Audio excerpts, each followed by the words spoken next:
A very warm welcome to the session on Towards a Himalayan Coalition for Sustainable Development. Strengthened regional cooperation across Himalayan region can advance climate resilience, safeguard fragile mountain ecosystems, and shape sustainable development pathways. The session will highlight how protecting and working with nature can deliver co-benefits for people, planet, and prosperity. As outlined in the agenda, the session will begin with brief framing remarks by the chair, followed by keynote interventions from our distinguished panelists. We will then move to a moderated discussion among the speakers.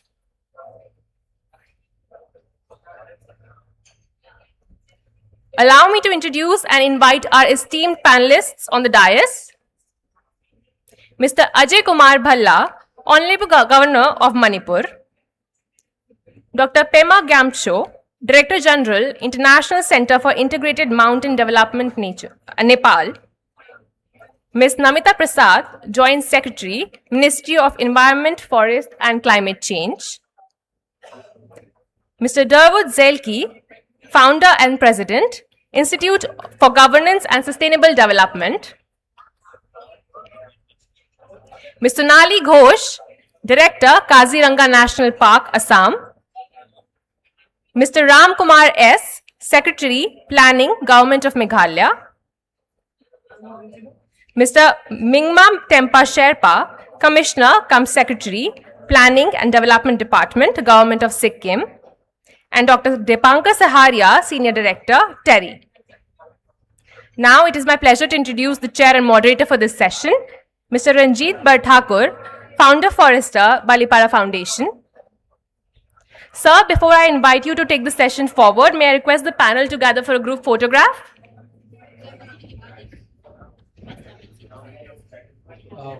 Sir, group photograph.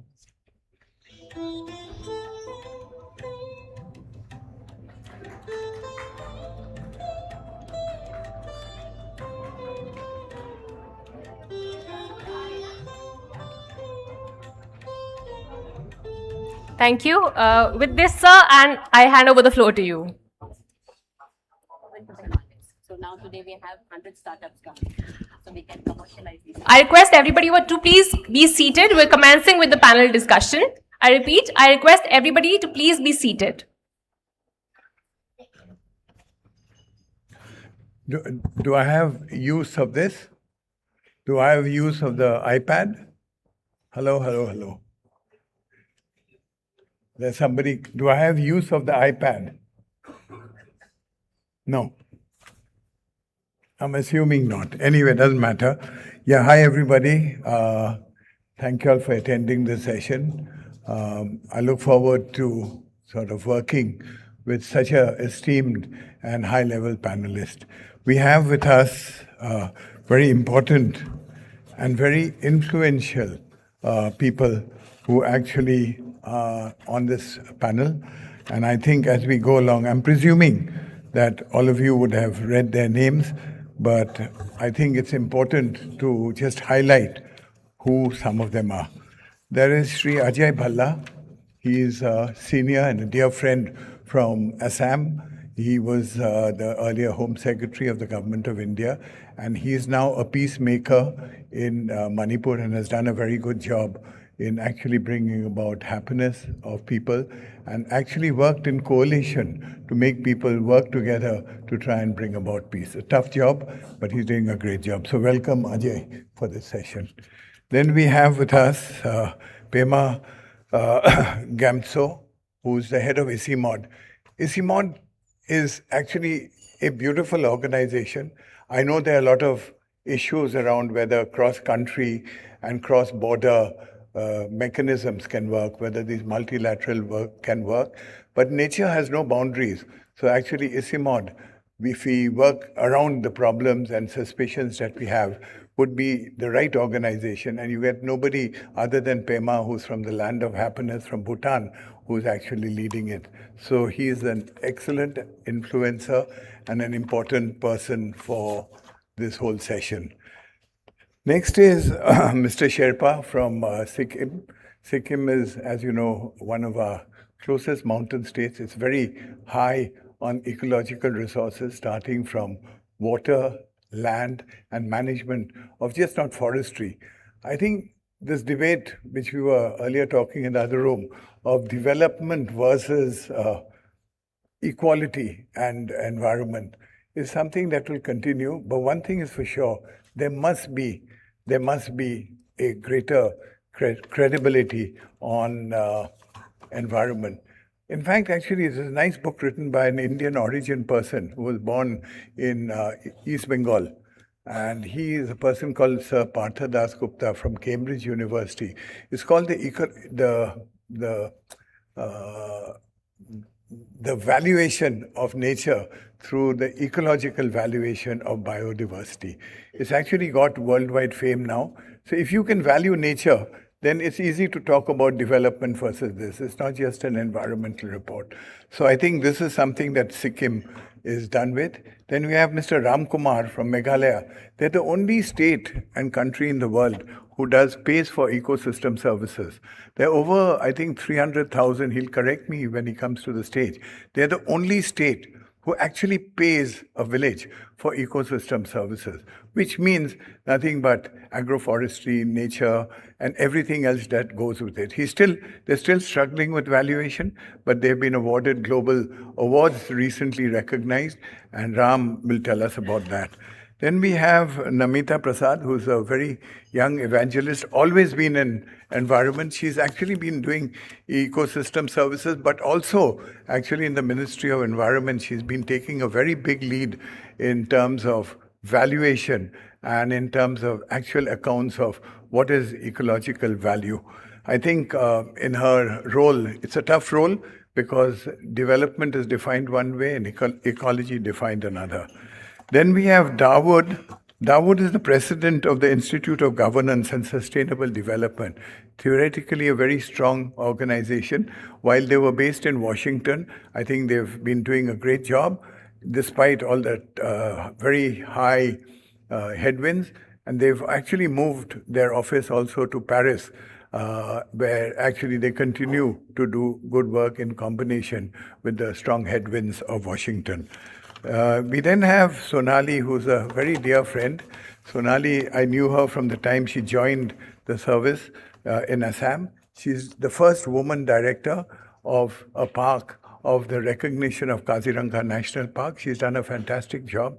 What better way than to recognize a person who has had zero poaching for the last 2 years. This is all a cumulative effect of what others have done over the years, but then nevertheless, she has to get the credit, and the crown must be worn by her, by the world's largest biodiversity park, but also the world's largest one-horned rhino park. Kaziranga is probably the one place where the natural history will look at it and say this prehistoric animal like the rhino has been restored and revived in a way which nobody else has. 75 rhinos in 1905 when Lady Curzon went there first to inaugurate the park or start the park or was impressed. It has now got over 3,000 rhinos. This has never happened that any prehistoric animal, the species, has been restored to such an extent. To defend that and actually to make it prosper is a very tough job because that's a natural asset that everybody looks at, and Sonali leads the helm of that. And then we have Dipankar. Dipankar has been leading Terry's efforts for a long time, and he has done a lot of work not only in Eastern Himalayas but also all over the world. I think that's the introduction. So welcome to all the speakers. Thank you all for coming. And I hope the introduction, which is very short, still gives you a flavor of the kind of hard work these people are doing to keep our ecosystems going. I think the WSDC summit, I used to come here to this very place many years ago when it was started by Dr. Pachori. And I've come back here after a long time. I think the last time I came here was 5 or 6 years ago. It's grown from strength to strength. The contents are good.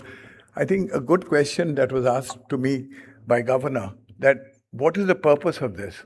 And how do we actually make it so that we can translate it into something positive?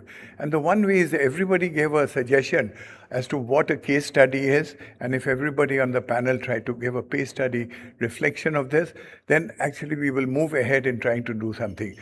Ecology is economy, and economy is ecology. Without ecology, there is no economy. So I think if we understand that and we can explain in detail what that means other than theory, it will be absolutely sort of important. We in our foundation talk about naturenomics, which is the interdependence between nature and economics. How do you value it and how do you put it? I think transformation, vision, voices and values, I think that's the important part about this whole session. How do you take it? Remember that we in the Himalayas are actually the water tower of the world. We are the biodiversity capital of the world, and we are one of the civilizational systems that have actually led the world. We are actually something which I was told today that the third pole is not accepted, but if there is the North Pole and South Pole, meaning in jest I say this, in the North Pole there may be 10 people, in the South Pole there may be 20 people, but the third pole, which is the entire Himalayan ecosystem, has over 3.5 billion people surrounding it and over 4 billion people dependent on it in some way. If you look at the water system, starting from the Mekong, starting from Indus, starting from Pias, right from the Pamir Islands onwards. So really, we're talking about not saving, but actually how do we make the third pole thrive? We also call it Himsagar. You know, sometimes it's always good to give it a token name which we all understand. Him Sagar is nothing but the sagar of snow. Like Himalayas, I'm sure all of you know what it means, but Him is snow and Laya is abode. The abode of snow and Him Sagar is the actual top of the world. It's the most fragile ecosystem that is going because of the people around it. This is not the North Pole and South Pole with very minuscule people. This is something which we have to address. How we address it is a challenge, but I'm sure that what was launched yesterday by Minister Yadav about the 20 or 30 ecosystems and the entire thing on agroforestry is really will go a long way. So all of us can take a leaf out of that book and see what are the new industries that will be going the way. Solar is a very big such industry which is taking a big root, which is an ecologically sustainable process. It's not possible everywhere, but wherever it's possible, it'll be fantastic. This morning, we brushed into Angela Merkel. We didn't have a full meeting with her, couldn't meet her, we will meet her. She's one of the revolutionaries of the entire solar system in Germany, where actually Germany became the first industrial state to have got more renewable energy than more meaning energy based on fossil fuels. So that was something remarkable. It's changed since she's left. The world has changed since she's left. I think the geological and geographic origin is something I don't need to do it, but it is always rising and shifting. It is seismically very alive, so we have to be conscious of that in what we do. The third pole, as it lies, has the best river systems. The snow line to the sea line is what we want. The good thing is, our foundation, which is Balipara Foundation, I'm also very linked with Terry. I happen to chair the advisory council. And both organizations are partners. We've created a School of Himalayan Studies with ICIMOD in Guwahati University. So Guwahati University, ICIMOD and ourselves have done this, where we hopefully will include every single state in the northeast. We'll include Bhutan, we will include Bangladesh because of the entire mangroves, and we will include Tibet, and we will include Nepal. Meaning we have to work with China. They are on the hilltop, and we cannot actually neglect working with them. I think the biodiversity and civilization, there is something which I don't want to detail right now, but for any of you who meet me outside, we can, and I'll give you my speech. The glaciers and the water under stress, the average global temperature is going up. Not that we here can do much about it, but we can definitely help to neutralize it. And it's very important what neutralization means. That means you look at the Himalayan sub-region with tourism and buildings, what we have done. All the muds that we've got, we have actually challenged it. Look at the landslides, look at the human disaster. In the name of development, we must not ruin ourselves. I look at Kaziranga at the backyard, while the director is in charge of the park without his planners, we've got more hotels there per square kilometer than we have in Guwahati. Now, this is something which we have to address now. If we don't address it, we'll again be talking in big reams and papers as to how do we have an ecologically balanced system for tourism, which is absolutely necessary. People and settlements, there's a rising instability for this, and therefore we need to do it. But more importantly, this global network that we want to do is a modest step in this Himalayan studies with Terry, ICIMOD, Balipara Foundation, and the Guwahati University. In closing, the Himalayas is the water tower. The Himalayas is our botanical ark, the snow line to sea line life support network for this entire region. Thank you and welcome to all the speakers. I'll hand over to them.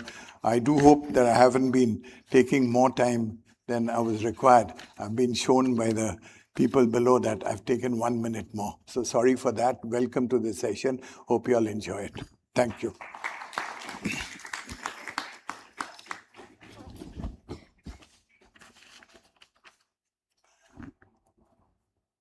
So, I thought actually it was all primed that everybody will be told when to speak. I think a keynote speech by Governor Bhalla will be, I think, appropriate. So, sir, over to you if you can give us a few words. You can speak from there or here, up to you. Come, sir. Thank you.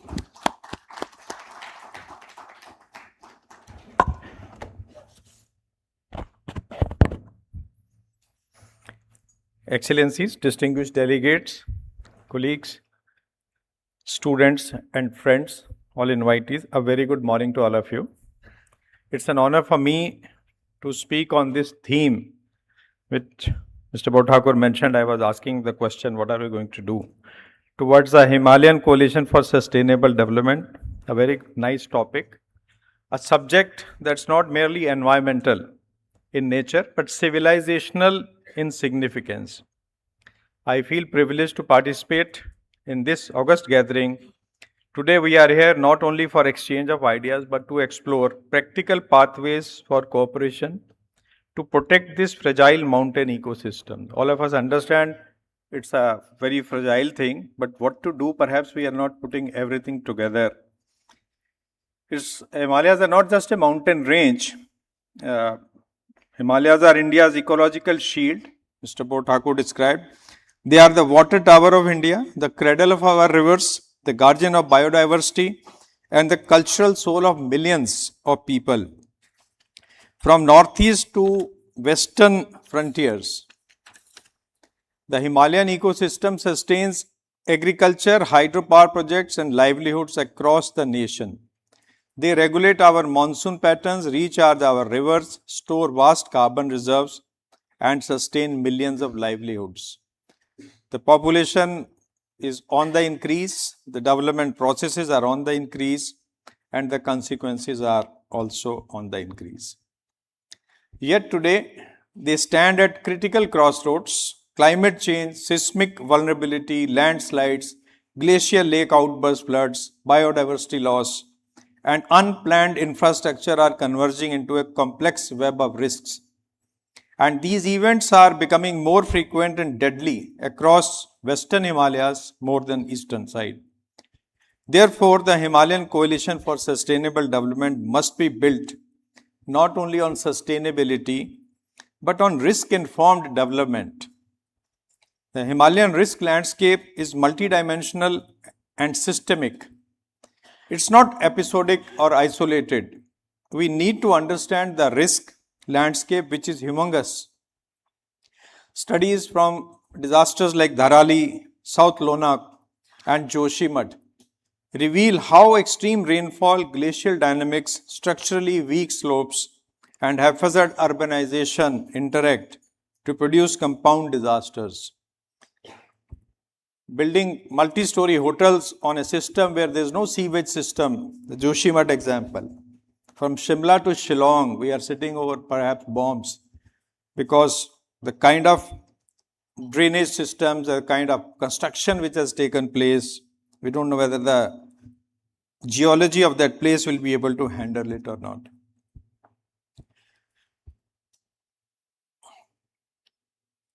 It involves ecological, economic, social, climate and financial risks. These risks are interconnected. An extreme rainfall event can trigger landslides, damage roads and hydropower assets. We have seen many such examples in the recent years.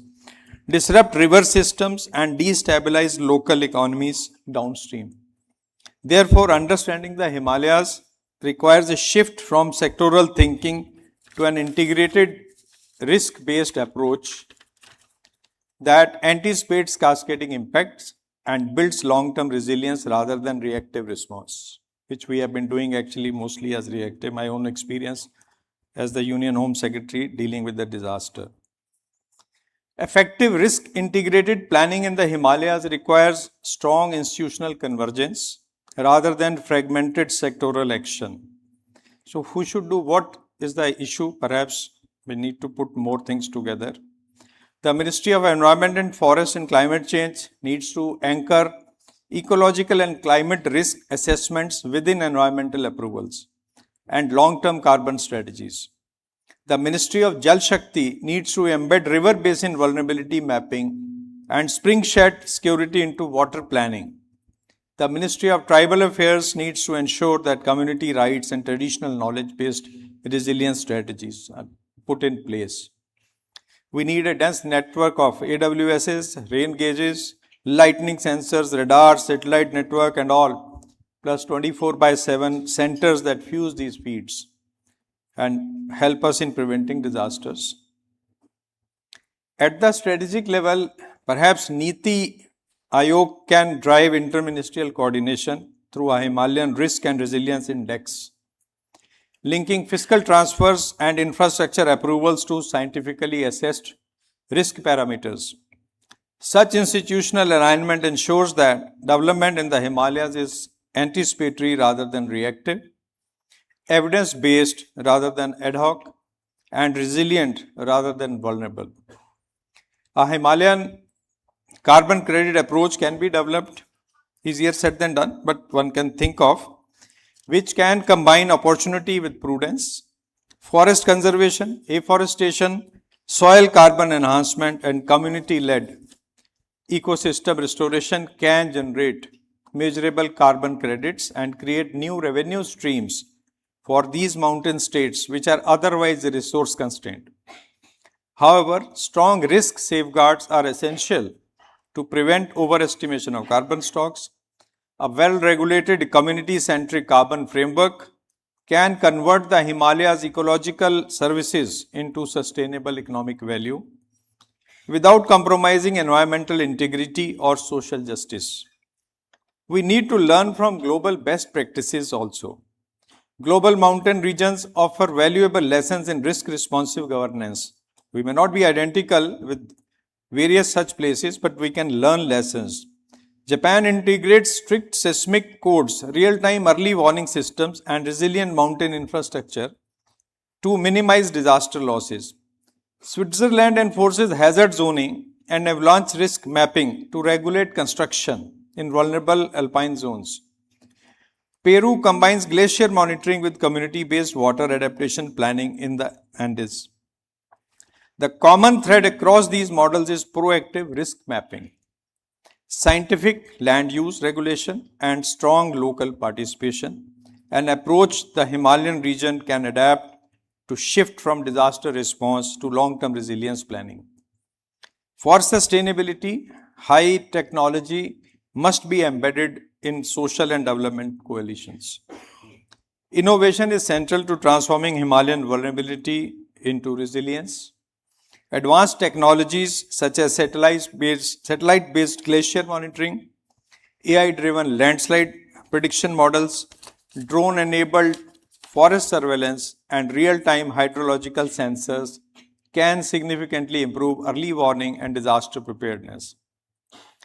Digital terrain mapping and geotechnical analytics can guide safer infrastructure location, while nature-based engineering like biostabilization of slopes and watershed restoration offer cost-effective risk reduction. I understand that a web-enabled semi-automated system operates on real-time basis with input from Central Water Commission and IMD. Academia may serve as knowledge backbone of sustainable Himalayan development by generating evidence-based insights for policy and practice. Universities and research institutions must develop region-specific climate models, glacier and biodiversity assessments, seismic vulnerability studies, and carrying capacity analysis for infrastructure and tourism. They should also document traditional ecological knowledge and translate research into actionable district-level planning tools.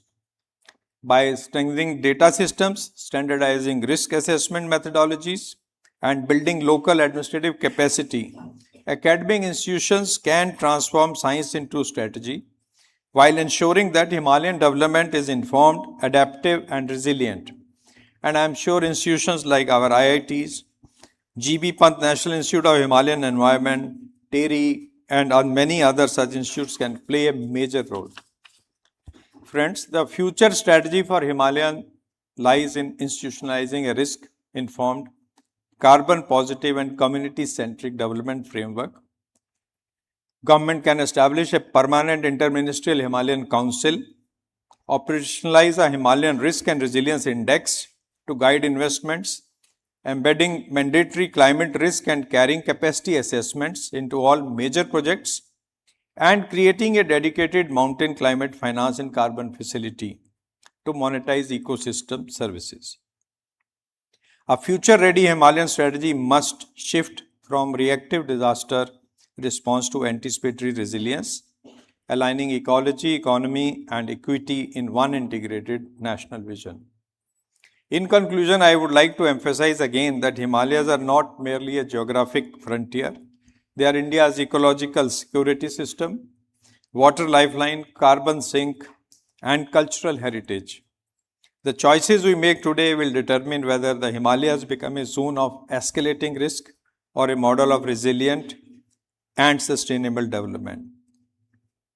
A coalition of science, policy, and community is essential if Himalayan development like roads, hydropower, tourism, urban expansion is to proceed within the true limits set by geology, hydrology, and warming climate.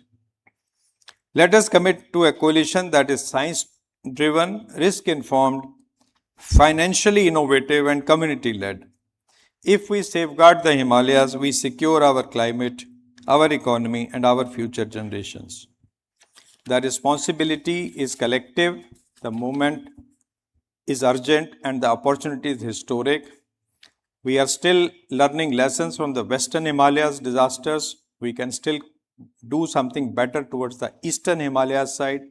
We have our officers representing Arunachal, Meghalaya, Sikkim, and all are these places where development is taking place now rapidly, and similar disasters, we have seen Sikkim disasters happening in recent times, where I would say uncontrolled development takes place because of the population pressure. We also want to populate these villages which are close to border, which are by making them vibrant villages, by shifting people, shifting professions there. So it's very important to develop infrastructure, but in a very scientific manner. So the time has come when we need to act decisively and together. Hopefully, at the end of this seminar, we should be able to get some conclusions. We have Joint Secretary from Ministry of Environment and Forest. Maybe she will carry home some lessons from here and ensure that some activity in government collates it and we come out with this thing. Terry regularly operate along with the Ministry of Environment and Forest, but then we need to bring in others. I've made some suggestions, we can look at that. Thank you very much. Jai Hind. Thank you. That was very good. Thank you, sir. That I think there were really many points that were made there, which we made a note to it. I think we'll try and summarize later.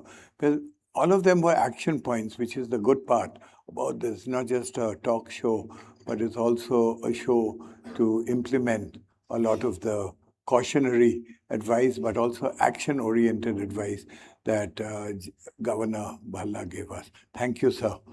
Can we now ask Dr. Pema Gamachso from ISIMOD? I think it's relevant because his really organization covers, at least in description, the entire Himalayan sub-region and the Himalayas. Thank you.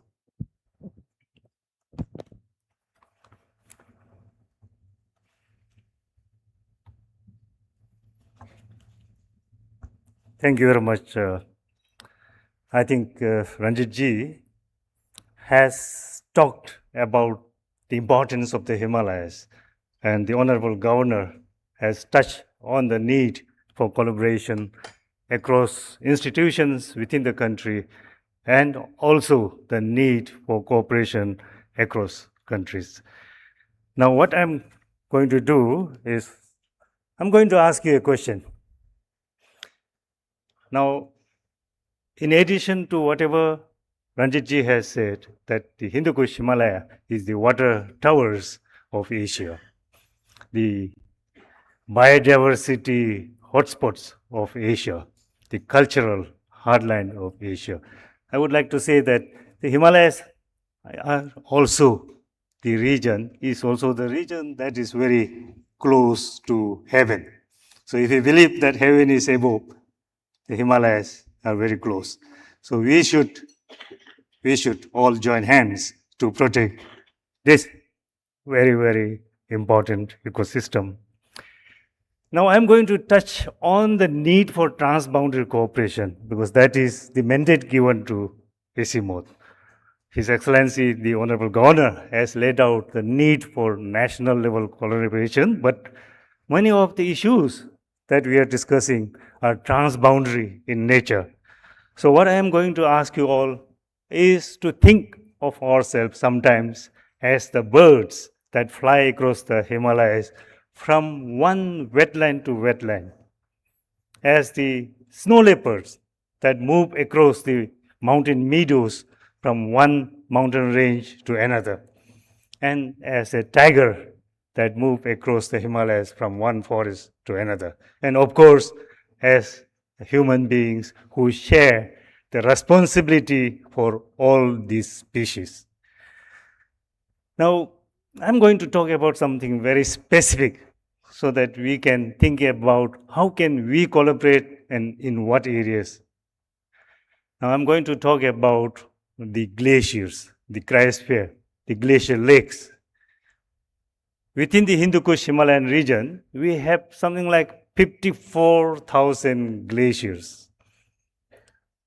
Do we know how many monitoring stations we have?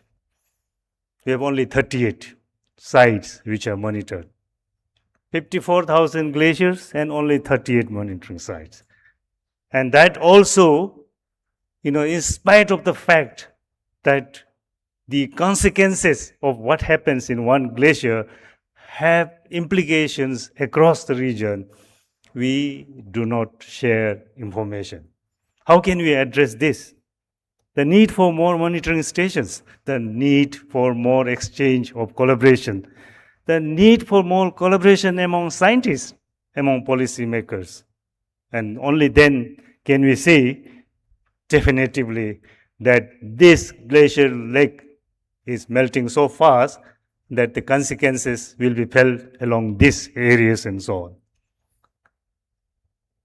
We have an estimated 200 glacial lakes that are potentially dangerous, can have a gulf at any time. Glacial lake outburst flood. Do we know how many monitoring stations we have? Only 5 out of these 200 at the moment said to have permanent monitoring stations.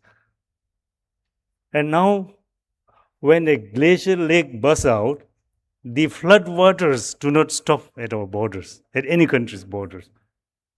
So, acknowledgement that disasters are transboundary in nature is something that we should all do, and we should all learn to work together. The upstream, downstream linkages, the consequences of what happens upstream on the livelihoods. I think I have heard the Honorable Governor talk about water being the lifeline. We have 10 of our major river systems originating from the Hindu Kush Himalayas. The rivers unite us, but more often rivers also divide us.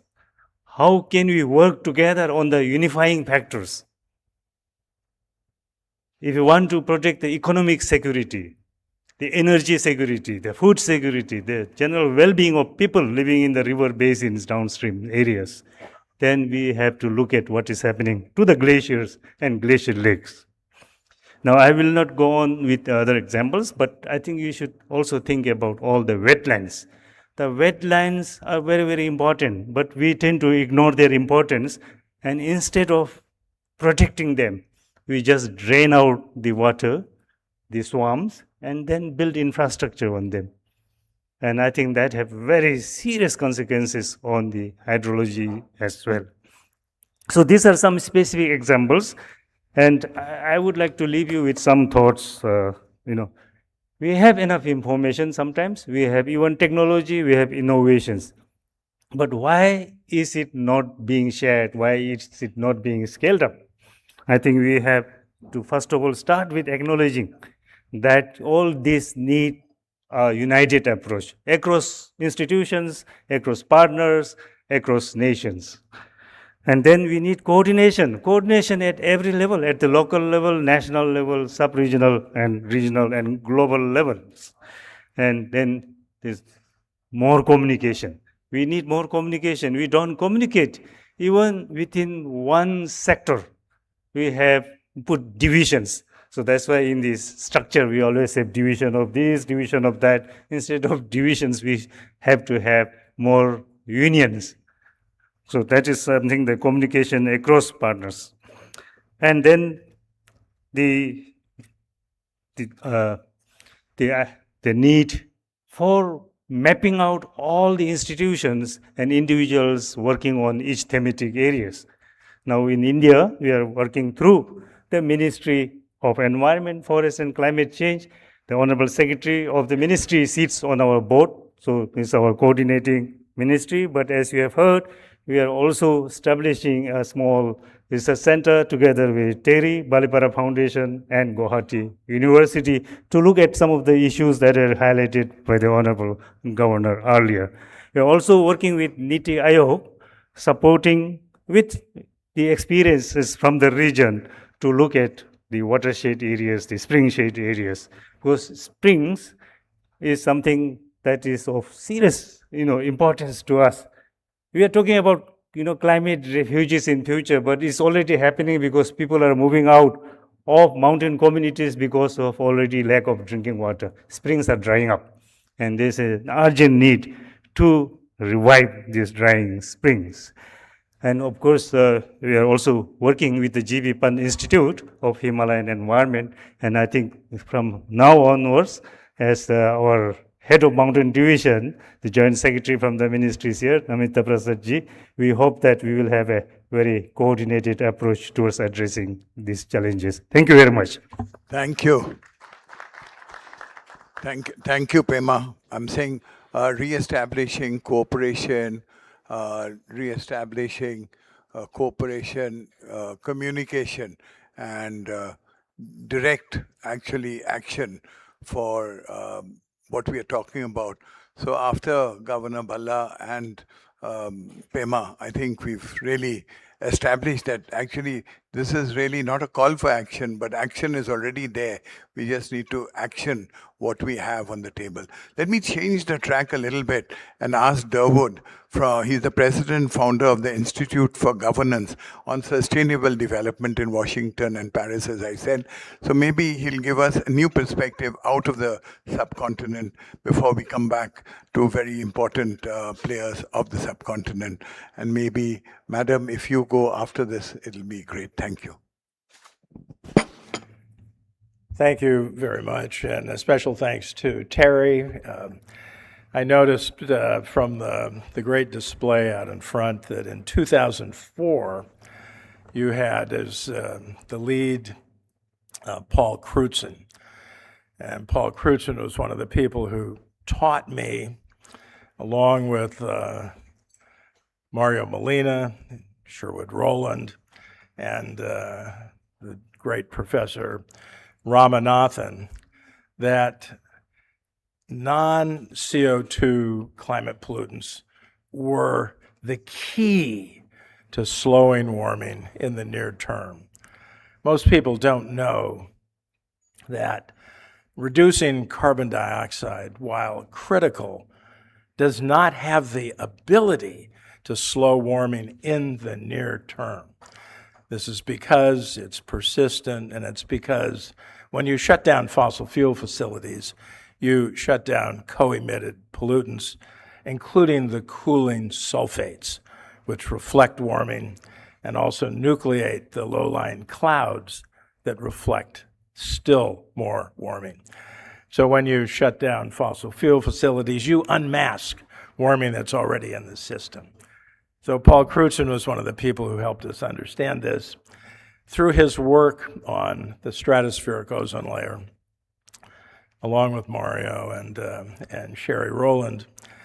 And they created, through their scientific research, what became the most important environmental treaty, the most successful environmental treaty, the Montreal Protocol, the treaty that has solved the first great threat to the global environment of the destruction of stratospheric ozone. This is what Paul Crutzen and Mario Molina and Sherry Rowland worked on. But the Montreal Protocol has done something else as well. And this is because of the insight from Professor Ramanathan back in 1975 as a young scientist. He told the world that the same fluorinated gases, the CFCs, called Freon then in their trade name, were not only destroying stratospheric ozone, but they were also super climate pollutants, and that by taking them out, we could get the fastest mitigation to climate. The Montreal Protocol, as a result, has avoided as much warming as carbon dioxide is causing. This is remarkable to understand. The Montreal Protocol has avoided as much warming as carbon dioxide is causing. And that means that this treaty has kept us from going past the irreversible climate tipping points that are threatening the world with the hothouse Earth. The Montreal Protocol is on the path to avoid 2.5 degrees Celsius of future warming. So we'll come back to that in a minute. It's not the only thing that we need to do to take out the HFC, hydrofluorocarbons, one of the non-CO2 gases. We need to take out all of the non-CO2 pollutants, especially the ones with a short atmospheric lifetime. That's the HFCs, that's methane, that's the single biggest opportunity today, tropospheric ozone, and the black carbon, which does the double damage when it lands on snow and ice, and is one of the great threats to the third pole. Today, the most important thing to protect the third pole is to cut the short-lived super climate pollutants. I was in Shimla 2 days ago to launch the effort by the government there that IGSD had helped prepare a non-CO2 report that laid out the sources, the action plan for cutting these pollutants. And this can be the beginning of a cooperation that can lead to something for the entire world. So the Montreal Protocol, as I said, is the most important environmental treaty ever created, the most successful. But it started from the bottom up. It started by citizen boycotts. It started at the subnational level when different states, including California, I prefer when people ask me where I'm from these days to say, I'm not from the US, I'm from California. And I will emphasize that. But this agreement started in a way that built up through a coalition of the willing into the best treaty. Started small with 24 countries, and now it has universal subscription and nearly 100% compliance by all the countries of the world that have cut nearly 100 offending chemicals. So can the mountains here, can the Himalayan states join together with the other climate vulnerable countries? So the Climate Vulnerable Forum, led right now by Barbados Prime Minister Mia Amor Motley, has made it a priority to develop a new methane agreement among a coalition of the willing to cut methane from the oil and gas sector. Now, cutting methane is the single biggest and fastest opportunity to slow warming. If we do it successfully, we can avoid nearly 0.3 degrees of warming in the 2040s. So big and fast. And I can picture the coalition of islands and mountains and an effort to build from the bottom up, as has already started here, and then reaching into a broader coalition of the willing and creating a new agreement that is inspired by the success of the Montreal Protocol and that borrows some of its key architecture. So it's a great privilege for me to be here, to listen to the last speaker and hear about the risk that you're facing. And I hope you will all take up the challenge of the non-CO2, short-lived superpollutants, the fastest way to turn down warming and give the planet a chance to avoid the tipping points and the hothouse Earth that is otherwise right around the corner. Thank you very much.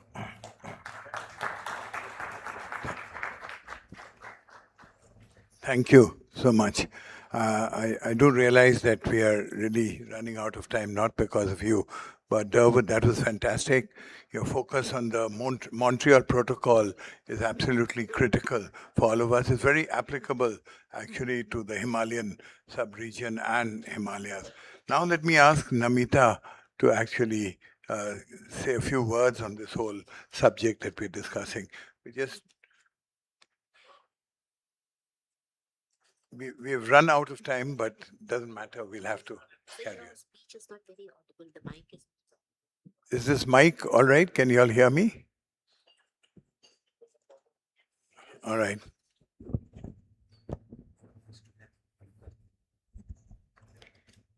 So, distinguished delegates, esteemed colleagues, friends of the Himalayas at the World Summit for Sustainable Development. It's a privilege and responsibility to speak today on a subject that concerns not merely a mountain range, but the ecological future of an entire region and indeed a quarter of humanity. The Himalayas are among the world's most biologically rich mountain systems, encompassing 2 global biodiversity hotspots. No single state or nation can address the challenges that the Himalayas face today in isolation. The biology of the Himalayas does not recognize political boundaries, and our institutional responses must also reflect this reality. A coalition, therefore, is imperative because glacial melt, river flows, biodiversity corridors, and atmospheric systems are inherently interstate as well as transnational, because climate change impacts are synchronized across the Himalayan arc, with the Hindu Kush Himalayas warming at approximately twice the global average, because fragmented governance across jurisdictions undermines long-term resilience. Without coordination, the ecological stability of Himalayas cannot be secured. The question before us is not whether we need a coalition, but whether we can afford to delay one any longer. I will now briefly dwell on some of the challenges that require coordinated response and what these coordinated response could look like. Coming first to biodiversity, due to changes in ecology, species migration across borders is increasingly disrupted. Wildlife corridors span India, Nepal, Bhutan, and beyond. Invasive species and climate-induced habitat shifts are inherently transboundary phenomena. Hence, interstate and transboundary efforts could facilitate joint biodiversity monitoring across borders, harmonize species assessments and red listing protocols, develop transboundary conservation corridors, and establish a Himalayan biodiversity data platform with interoperable datasets. These are not aspirational goals. They are operational necessities if we are to safeguard the biological heritage of this region for the decades ahead. Turning next to the hydrological importance of the region, I must emphasize that this is where the stakes are the highest and the urgency is the most acute. The Himalaya is fundamentally a transboundary system. The Hindu Kush Himalaya, the HKH region, extends approximately 3,500 kilometers across 8 nations, and its glaciers feed around 12 major rivers that provide freshwater and ecosystem services to approximately 2 million people across 16 countries, 240 million in the mountain, and further 1.65 billion downstream. These are not abstract numbers. These are the farmers of the Indo-Gangetic Plain who depend on the Himalayan rivers for irrigation. These are the cities from Delhi to Dhaka, drawing drinking water from river systems born in these mountains. These are the hydropower installations that light homes across South Asia. A transboundary Himalayan coalition could therefore promote shared glaciological research and standardize glacial lake monitoring, facilitate basin-level hydrological modeling and collaborative water budgeting, harmonize early warning systems for floods and GLOFs, and enable joint aquifer studies and spring rejuvenation programs.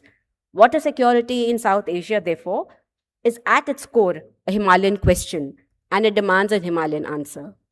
Coming to mountain communities, the IHR supports a significant concentration of India's recognized communities who embody centuries of old indigenous knowledge systems. These are communities that have lived with the mountains, who understood their rhythms and managed their resources across generations. Their knowledge of medicinal plants, of seasonal water management, of terraced agriculture, of forest stewardship. This is not merely a cultural heritage. It is ecological intelligence of the highest order, refined over centuries of observation and adaptation. Across the Himalayan arc, mountain communities share similar livelihood challenges, cultural ties, ecological dependencies, and migration patterns. Common issues include youth out-migration, which is hollowing out the mountain villages at an alarming rate, leaving behind an aging population and abandoned farmlands, and infrastructure stress in hill towns that were never designed for the pressures they face, human-wildlife conflict that intensifies that as habitats shrink. A Himalayan coalition can therefore promote cross-border knowledge exchange on sustainable livelihoods, strengthen entrepreneurship ecosystems, facilitate community-led conservation enterprises, and integrate gender equality and social inclusion frameworks. Therefore, it is time to emphasize that Himalayan sustainability must be people-centric and regionally coordinated. Any coalition that speaks only of glaciers and forests, but not of the people who live among them, will be incomplete in its vision and its outcomes. Tourism, energy, ecosystem services also operate across borders and present a significant regional opportunity that we must harness thoughtfully. Now, I wish to dwell upon the institutional foundations, building strong partnerships and coalitions to integrate mountain-sensitive, ecosystem-based approaches into climate and development planning. And I am very happy to share that just yesterday, our Honorable Union Minister, Shri Bhupendra Yadavji, inaugurated HimConnect under the National Mission for Himalayan Studies, a flagship program of the Ministry of Environment, Forest and Climate Change. This two-day showcase bridges NMHS-supported innovations with startups, investors, and policymakers to scale climate-resilient solutions across the Indian Himalayan region. NMHS is a good example of building coalitions among research institutions, state governments, and communities to devise workable solutions to the challenges that the communities face in the IHR. Similarly, as Pema Sir has already said, India is a member of ICIMOD, which also serves to integrate and disseminate knowledge across the HKH region. This is also a good example of coalitions which are transboundary in nature and can reap rich dividends. I would like to draw your attention to the Himalayan Conclave 2025, which was convened by the GB Pant National Institute of Himalayan Environment, which brought together more than 200 delegates from 75 national and international organizations.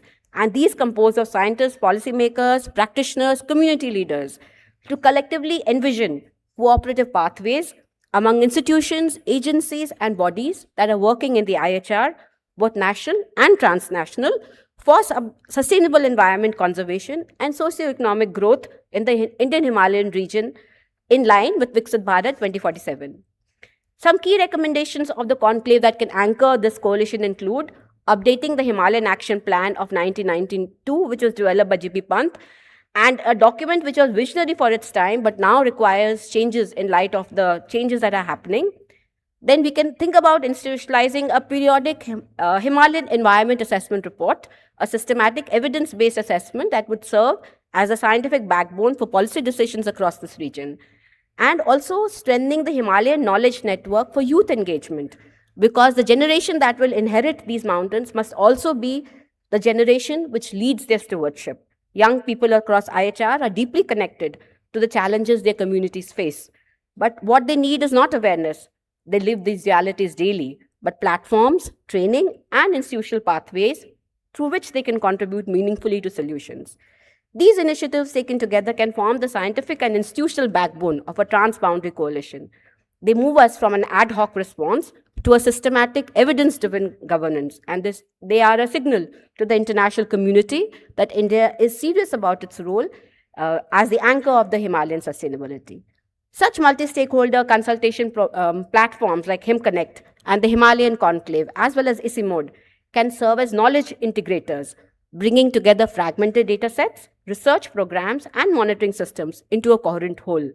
It can also function as a resilience accelerator, pooling resources and expertise for disaster preparedness and climate adaptation, and also as an interstate as well as transboundary confidence-building measure, creating institutional trust, which is essential for cooperation over shared resources. And it can function as a bridge between science, policy, and communities, ensuring decisions that are informed by evidence and shaped by the voices of those most directly affected. NMHS has already demonstrated this through 255 demand-driven projects and 175 fellowships, blending science with traditional knowledge and community participation. These events have laid the groundwork for precisely this kind of coalition. The question now is one of implementation and, most importantly, one of scale. Further, funding remains a critical challenge for Himalayan interventions, which are high cost due to terrain and climate risks. Policy-wise, we need dedicated Himalayan window in national funds, building on the institutional framework and NMHS catalytic role, integration into Green Climate Fund or Adaptation Fund proposals with multi-state consortia. As India advances towards Viksit Bharat 2047, Himalaya must be recognized as a critical ecological infrastructure of national and regional importance. This is not a peripheral concern. It is central to India's water, food, energy, and climate security. A transboundary as well as a state Himalayan coalition would strengthen ecological convergence, align regional actions with SDGs and climate commitments, safeguard downstream economies, enhance disaster preparedness, secure our biodiversity corridors, and protect long-term water security. Now is the time when all Himalayan states need to come together with a shared conviction that the future of the Himalaya must be secured collectively, systematically, and urgently. Let us honor that conviction with action in this World Summit for Sustainable Development. Thank you so much, and Jai Hind. Thank you. Thank you so much, Namita. I think meaning the points that you've made actually resonate very well. Mingama, please come to the stage. Mingama, while I thank her.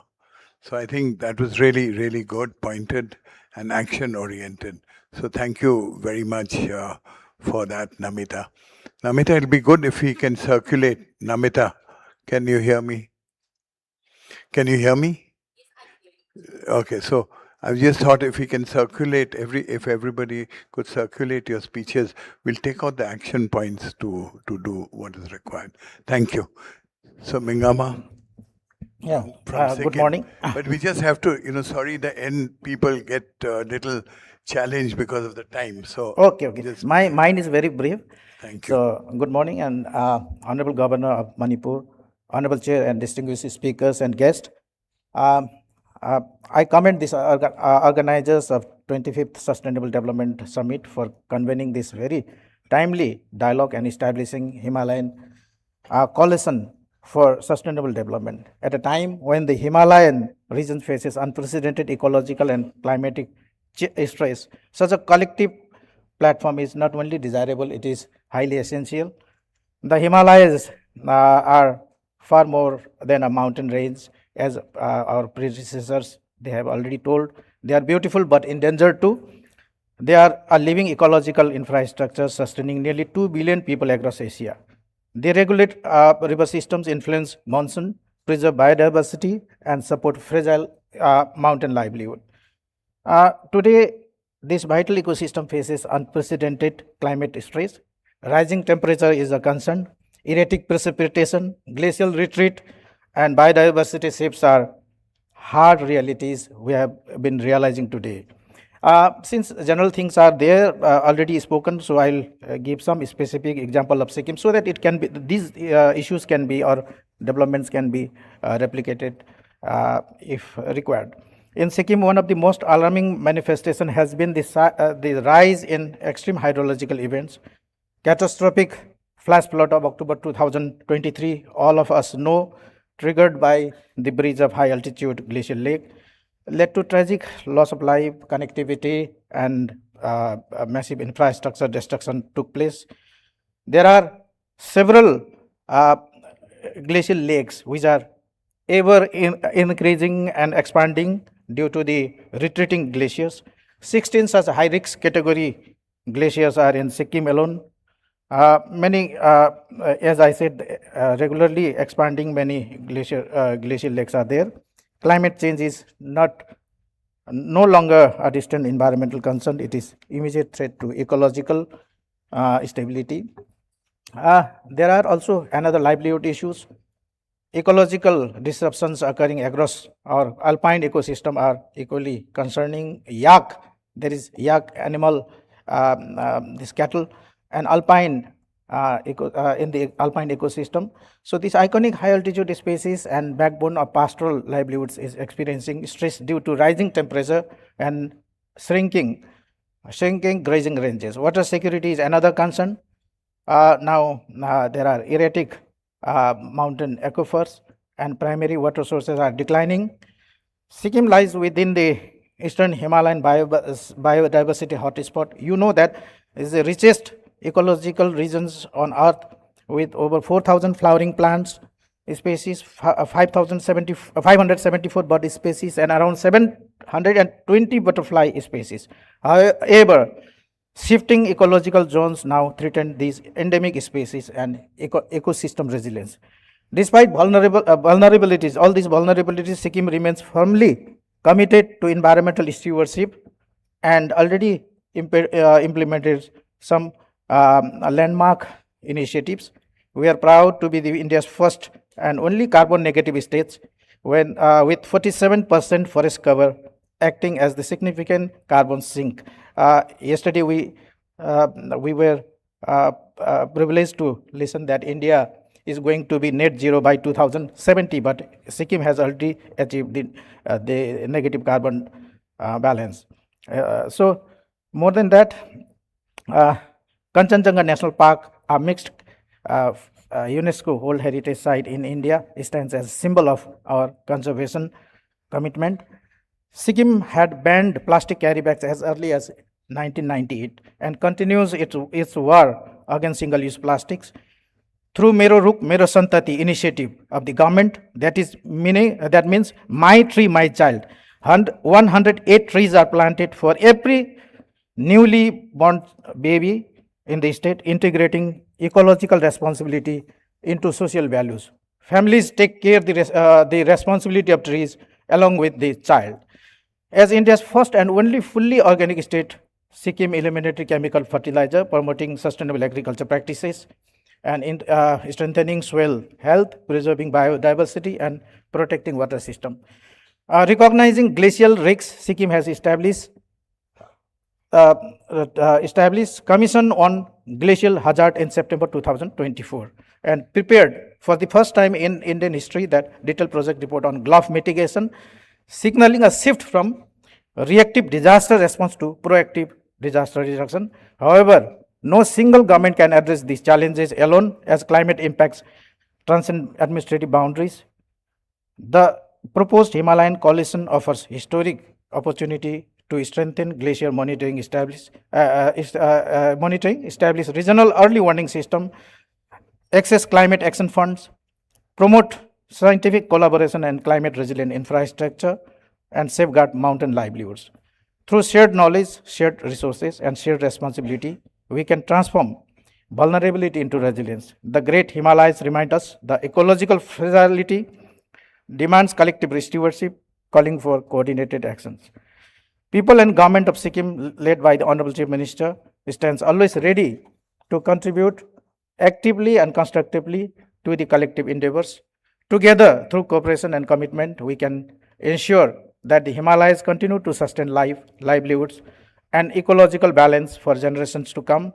Protecting Himalayas is a protecting humanity. Thank you and Jai Hind. Thank you so much. That was really wonderful. Thank you. So now we will ask Ramkumar from Meghalaya. We've actually got almost every single representation from the entire Isimod sub-region. Maybe larger ones are missing, but thank you all again. Thank you. Thank you, Sanjit Bortakur.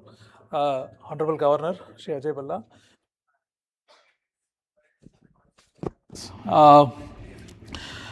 I'm here representing the state of Meghalaya.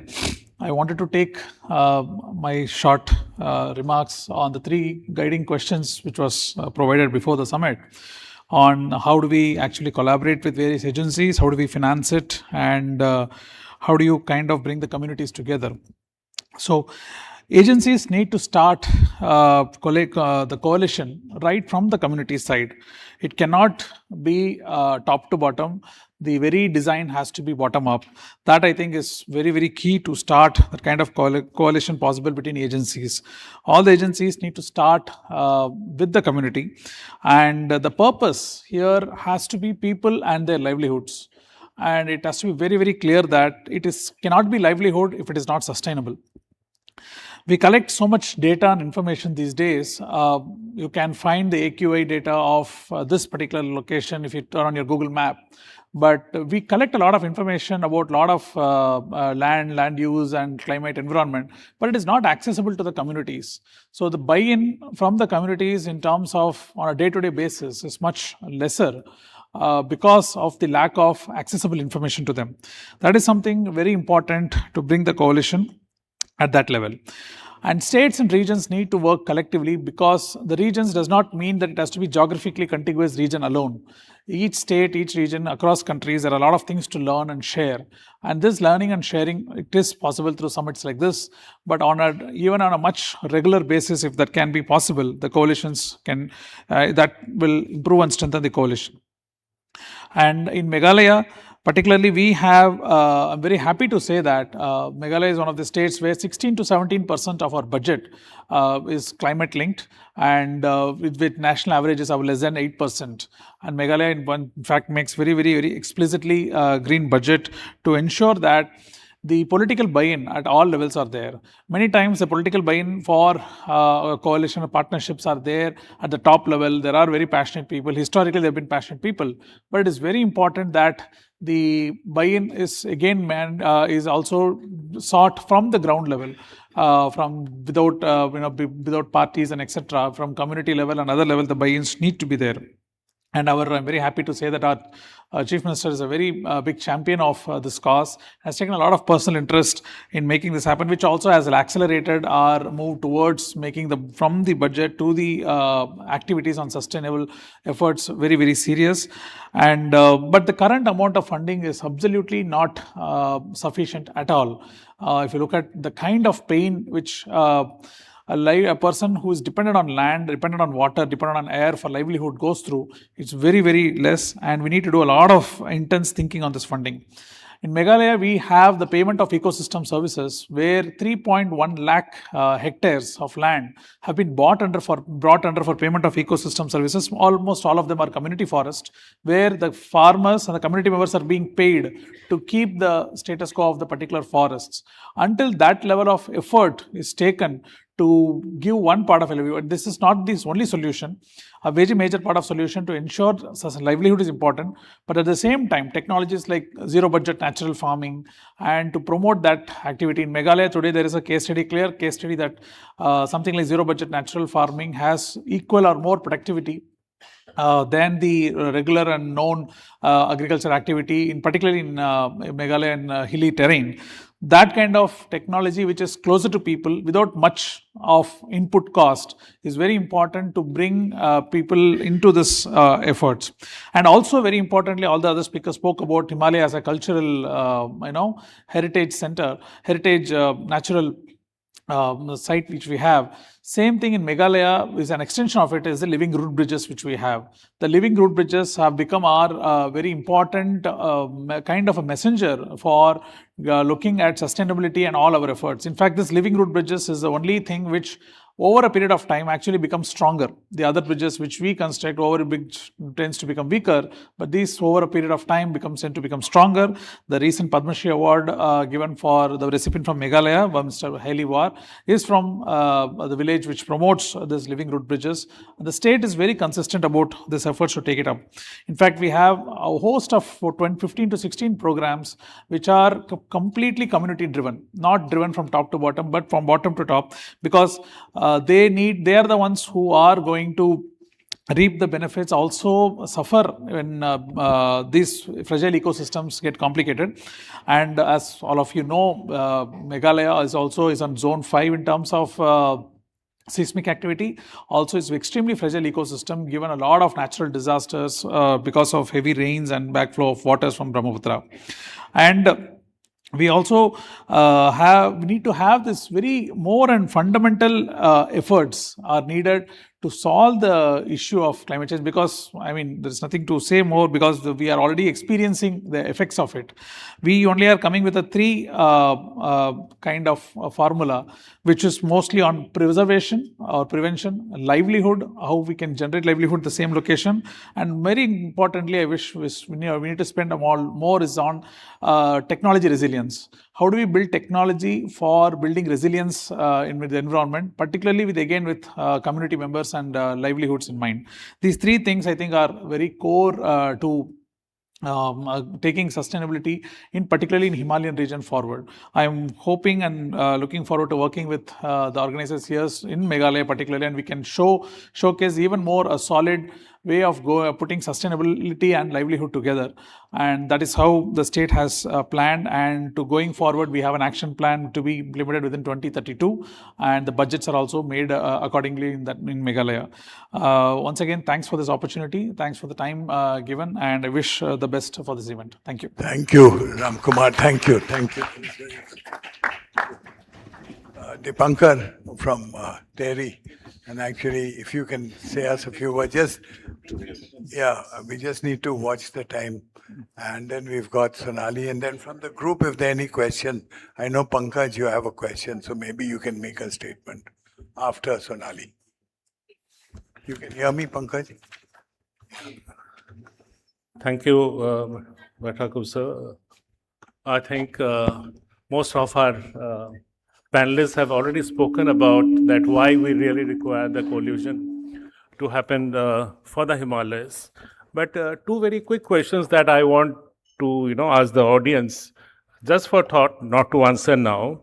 If the Himalayas had a voice, what would they demand from us today? So just think it about. And will we act together before the glaciers decide for us?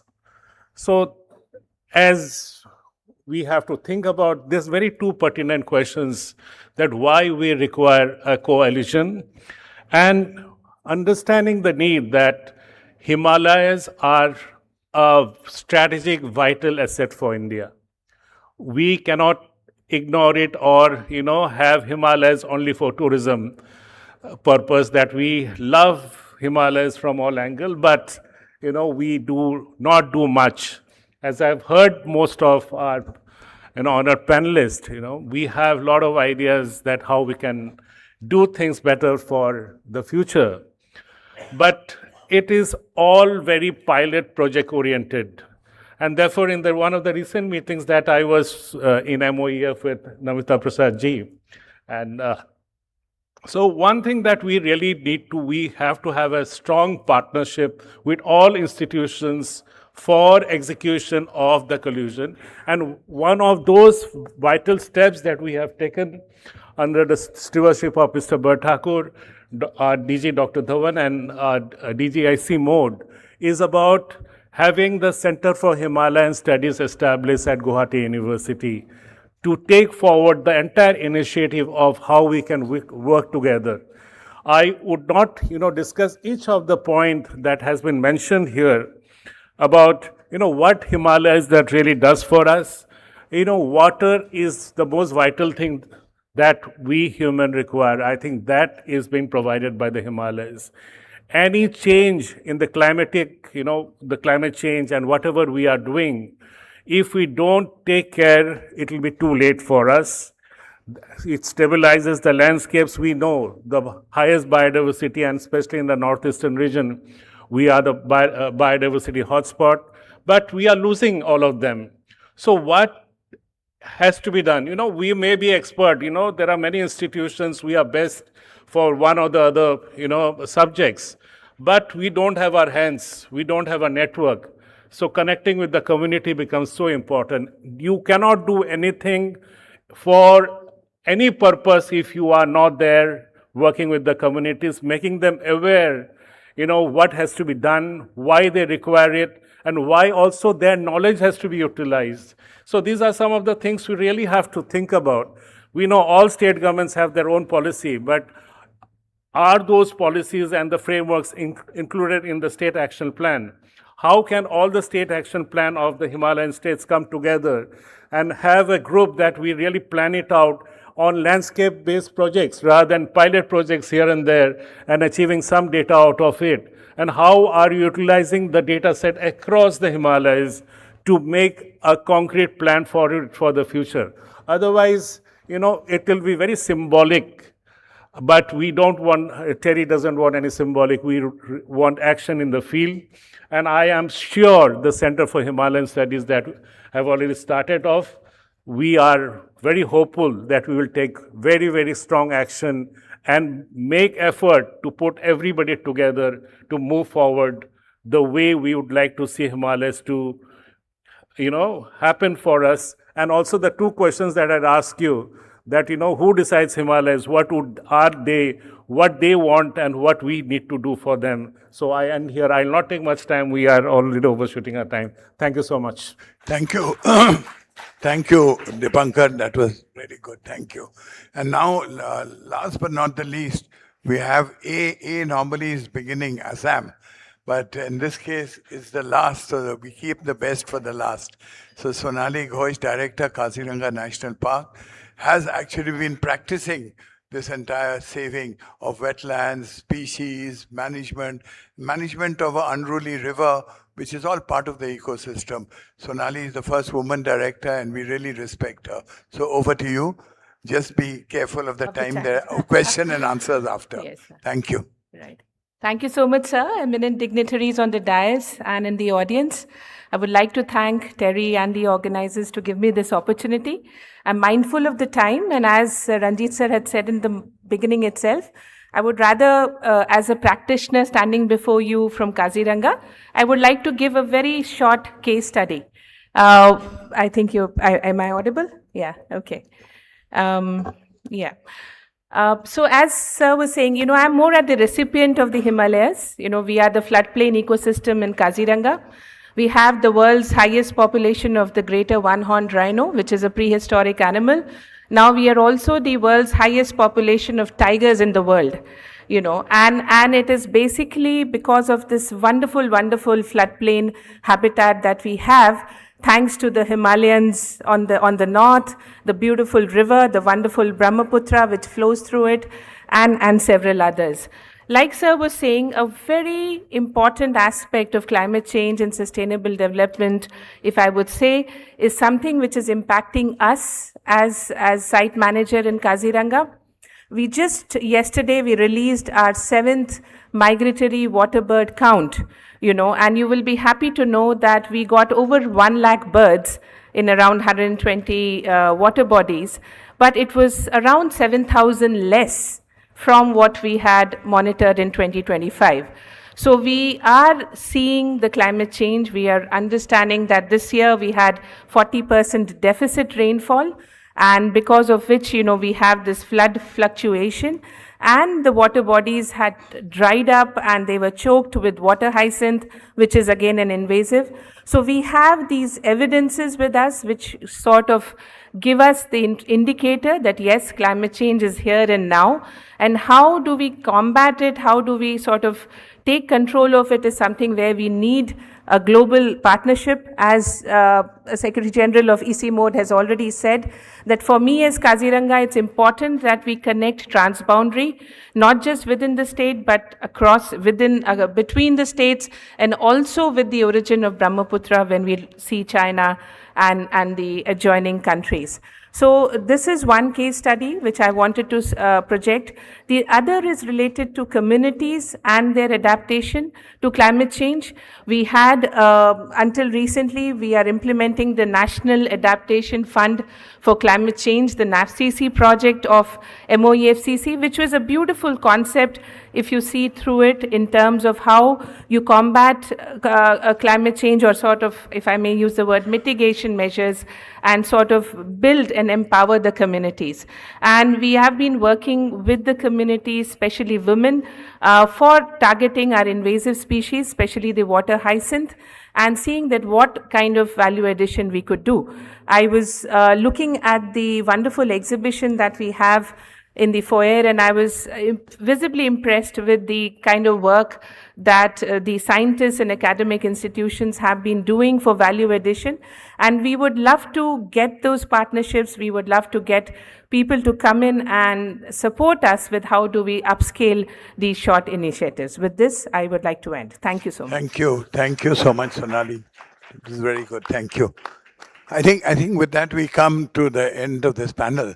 I was just wondering if there are questions. We can take 3-4 questions.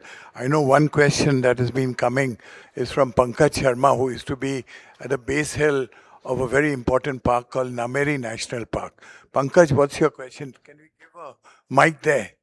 Can we give a mic there? Mic.